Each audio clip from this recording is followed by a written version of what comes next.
देख रहे न्यूज 18। मैं हूं आपके साथ मेनका चौधरी और सीधे आपको लिए चलते हैं लखनऊ, जहां पर किसानों से सीएम संवाद कर रहे हैं। यूपी के 150 किसानों से सीधी बातचीत मुख्यमंत्री योगी आदित्यनाथ की।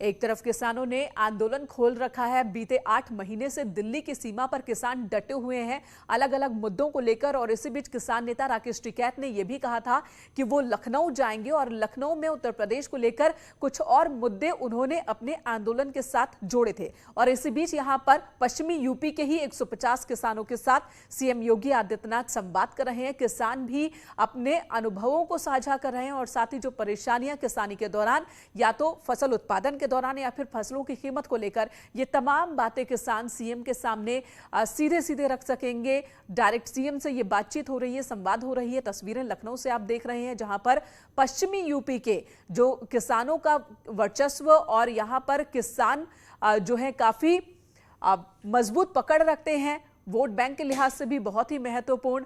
और साथ ही यहां पर देखिए गन्ना किसानों की अगर हम बात करते हैं तो गन्ना किसानों के लिहाज से भी एक तरफ यूपी सरकार का यह दावा है कि गन्ना किसानों का भुगतान सबसे ज्यादा इस सरकार में ही यूपी में हुआ है। और इसी बीच 150 किसानों के साथ बातचीत हो रही है। पश्चिमी यूपी के ये सभी किसान बताए जा रहे हैं। अनामिका सिंह हमारे सहयोगी लखनऊ से इस वक्त हमारे साथ जुड़ चुकी हैं। अनामिका, इस बातचीत का उद्देश्य क्या, इस संवाद का उद्देश्य क्या?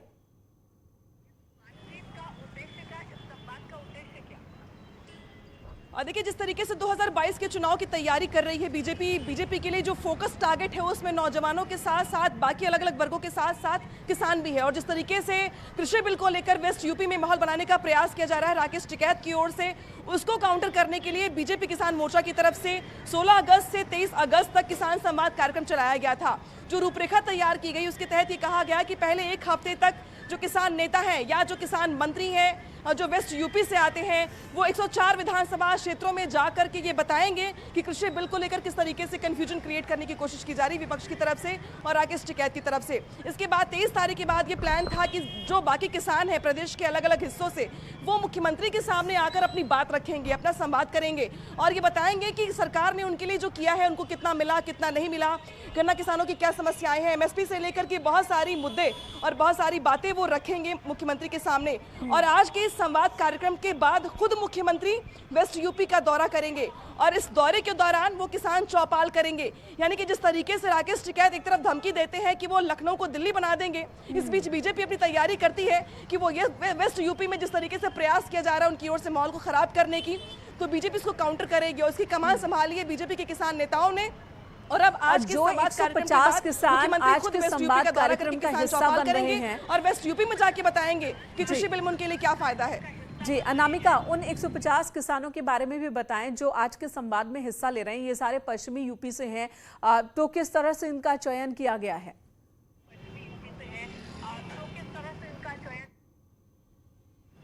देखिए, पहले तो प्लान ये था कि बहुत सारे किसानों को बुलाया जाए। करीब 500 किसान आने को तैयार थे पूरे प्रदेश के अलग अलग हिस्सों से, लेकिन बाद में कहा गया कि चूंकि मामला मुख्यमंत्री आवास का है, लिहाजा हर जिले से 5 से 7 किसान आएंगे। इस लिहाज से करीब 150 किसानों के लिए शॉर्टलिस्ट किया गया और ये कहा गया कि वो मुख्यमंत्री आवास पर पहुंचकर जो कार्यक्रम है किसान संवाद का उसमें शामिल होंगे। अगर किसी की कोई दिक्कत है, परेशानी है, सहायता है, गन्ना किसानों की अलग दिक्कतें होती हैं, गेहूं खरीद की अलग दिक्कतें होती हैं, तो बहुत सारी बातें जो किसानों के जहन में सरकार के लिए और सरकार के जहन में किसानों के लिए है।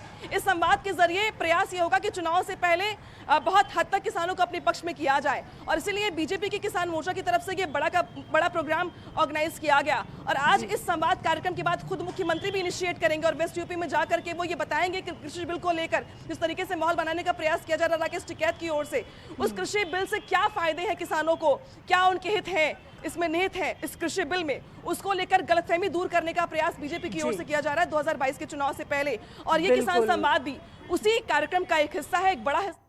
जी, आने वाले दिनों में देखना होगा इसका असर क्या होता है। अनामिका, धन्यवाद इस वक्त पूरी बातचीत के लिए।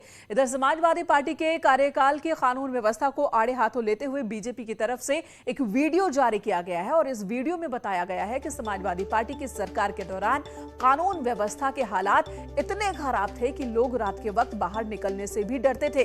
लेकिन अब प्रदेश में गुंडे और बदमाश योगी सरकार में पुलिस से डर रहे हैं, कांप रहे हैं। दद्दा, इतनी रात को कहाँ को चल दिए? चाह पीण जा है सतपाल, चलो। ना मालिक, इतनी रात में कुछ ईच नीच हो गए तो? ऊंच नीच कहीं ना होगी, सपा सरकार ना है। ये बात तो सही कहा तो दद्दा, आजकल तो गोली के आवाजवो नहीं आते। आओ नहीं तो कहा, योगी बाबा हैं सीएम, माफिया भाग रहे हैं प्रदेश छोड़ के। देखे नहीं कल का कब्जा छुड़ा दिया, बाहुबली थर थर कांपने लगे हैं। अरे 15 अरब की संपत्ति ढाए हैं और जब्त किए हैं। अब क्या करे माफिया राज, प्रदेश में है महाराज। हमारी तो उम्र बीत गई है देखते देखते। मानो ये पहली बार ऐसी सरकार है जहां हर आदमी सुकून से जी रहा है, वरना पहले हर गांव से रोने की आवाज आ जाया करे। सो बात तो है दद्दा, भाजपा है तो भरोसा है। जन जन को सुरक्षा, जन जन को साहस, भाजपा सरकार, समान विकास।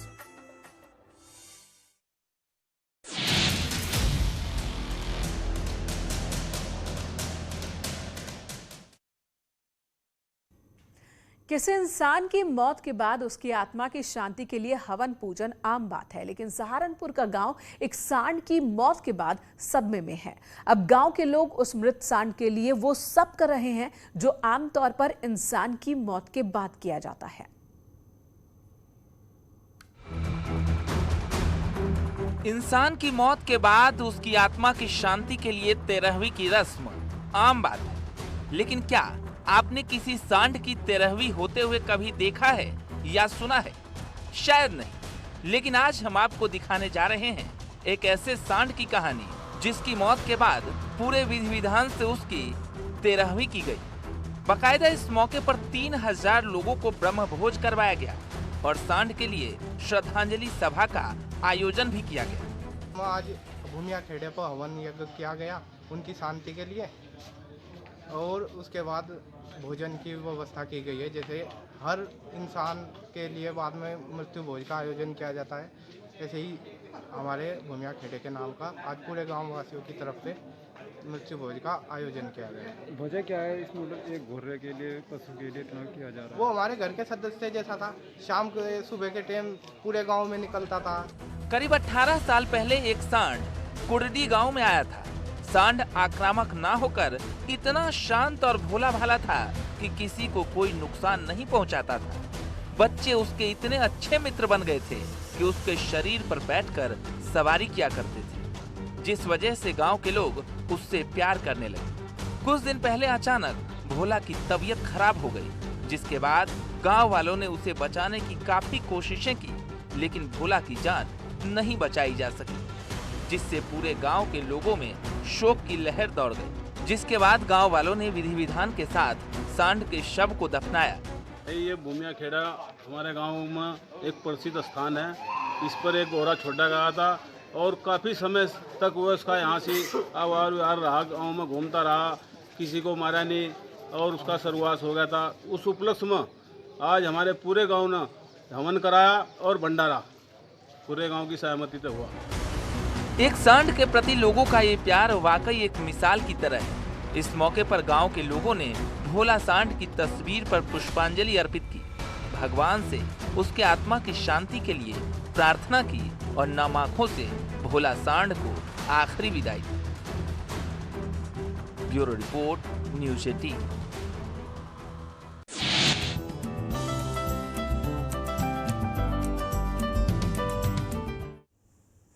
इरादे अगर पक्के हो तो कोई भी काम मुश्किल नहीं होता, और इसका बेहतरीन उदाहरण है काशी की 3 बेटियां, जिनसे आपकी मुलाकात करवाएंगे, जिन्होंने कोरोना काल में नौकरी जाने के बाद हार नहीं मानी, बल्कि अपनी मेहनत के बल पर वेस्ट प्रोडक्ट पर बेहतरीन इस्तेमाल किया और पुटुकवा का बिजनेस शुरू किया। आज महिला सशक्तिकरण की मिसाल है ये।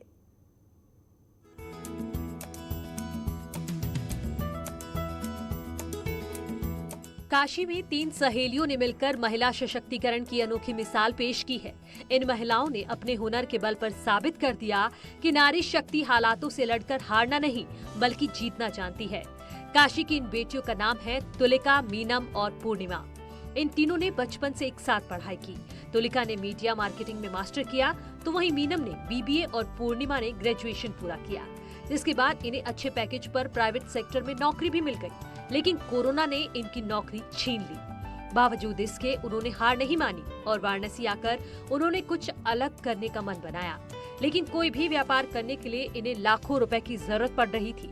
ऐसे में इन तीनों सहेलियों ने अपने हैंडीक्राफ्ट की कला के माध्यम से कबाड़ में पड़े हुए चीजों का उपयोग करना शुरू कर दिया।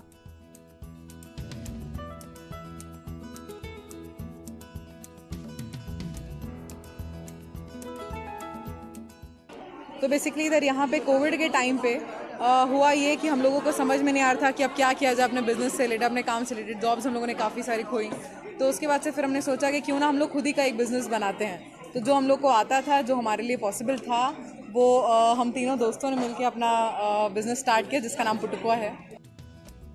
अलग अलग मटेरियल से इन्होंने अनोखे आइटम बनाने शुरू किए, जिसमें लकड़ी के खिलौने, नोटबुक, कागज के ईयरिंग और ज्वेलरी, पेंटिंग, छोटे छोटे कालीन और वॉल हैंडीक्राफ्ट शामिल हैं। इसको उन्होंने पुटुकुआ का नाम दिया और खुद इसकी ब्रांडिंग शुरू कर दी।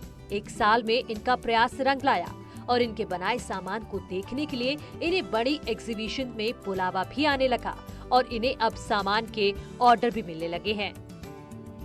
यहाँ पे जितने भी चीज़ आप बेसिकली देख रहे हैं, सारा हम लोग ने वेस्ट से बनाना चालू किया है। जैसे ये लीव्स देख लीजिए आप, वेस्ट जो है इसका कार्ड बनाया हम लोग, धागों से बनाया हम लोग ईयरिंग वगैरह, जितने भी बेसिकली चीज़ें सारे वेस्ट प्रोडक्ट से हम लोग रिसाइकिल करके यहाँ पे चीज़ें तैयार की। पहले हम लोग किसी और के अंडर काम करते थे, लेकिन अब हमारा खुद का बिजनेस है, खुद के हिसाब से हम काम करते हैं, तो हमें काफ़ी छूट मिला है। हम इसको ऑनलाइन भी लेके जाते हैं, काफ़ी ऑनलाइन बिजनेस भी करते हैं, तो हमारे कस्टमर्स काफ़ी दूर दूर तक के हैं। इन 3 सहेलियों की इस कोशिश को जहां वाराणसी में सराहना मिल रही है, तो इनका ये प्रयास देश की महिलाओं के लिए किसी प्रेरणा से कम नहीं है। वाराणसी से न्यूज़ 18 के लिए उपेंद्र द्विवेदी की रिपोर्ट।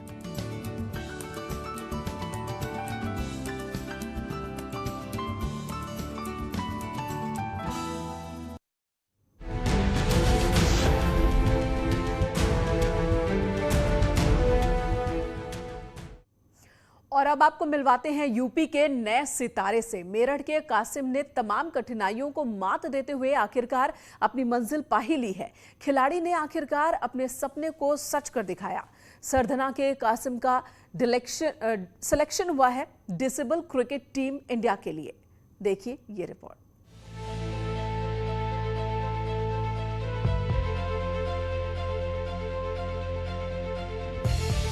ये है मेरठ का रहने वाला कासिम। कासिम ने तमाम मुश्किलों को मात देकर अपना सपना सच कर दिखाया है। मेरठ से 40 किलोमीटर दूर रहने वाले सरधना के कासिम का selection disable cricket team India के लिए हो गया है। भारत बांग्लादेश के बीच होने जा रही सीरीज के लिए हुए उसके चयन से पूरा गांव खुशी से झूम रहा है। भारत और बांग्लादेश के बीच वनडे और T20 में कासिम अपनी प्रतिभा दिखाएगा। 5 सितंबर से भारत और बांग्लादेश के बीच क्रिकेट सीरीज खेली जानी है। ये series board of disables cricket association India की तरफ से होनी है। कासिम के चयन से परिजनों और ग्रामीणों में खुशी का माहौल है। 8 तारीख को जब अनाउंसमेंट हुआ, मैं बड़ा ही भावुक हो गया और खुशी से मेरी आंखों में आंसू आ गए।